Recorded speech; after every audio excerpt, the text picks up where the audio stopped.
Bahagyang humina yung epekto ng southwest monsoon at dito na lamang ito umiiral sa western section ng Northern Luzon. Kaya wala tayong inaasahan na malawakang pag-ulan sa malaking bahagi ng ating bansa. Inaasahan po natin more on localized thunderstorm ang magpapaulan sa malaking bahagi ng ating bansa, liban na lang dito sa western section ng Northern Luzon na inaasahan po natin yung mataas na tsansa ng mga kalat-kalat na pag-ulan. Wala rin naman tayong minomonitor na anumang bagyo or low pressure area sa loob at labas ng ating Philippine Area of Responsibility. Para sa magiging panahon natin ngayong araw dito sa Luzon, inaasahan din natin dulot ng habagat, makakaranas ng mataas na tsansa ng mga kalat-kalat na pag-ulan dito sa buong Ilocos Region, Batanes at Babuyan Islands.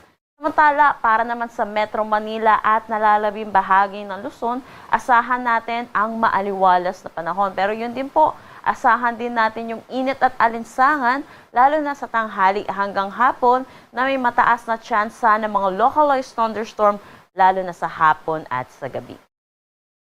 Agwat ng temperatura para sa Metro Manila, 27 to 33 degrees Celsius, Lawag, 25 to 32 degrees Celsius. For Tuguegarao, asahan natin ng 26 to 36 degrees Celsius, Baguio, 17 to 24 degrees Celsius, Tagaytay, 24 to 33 degrees Celsius, at Legazpi, 25 to 32 degrees Celsius.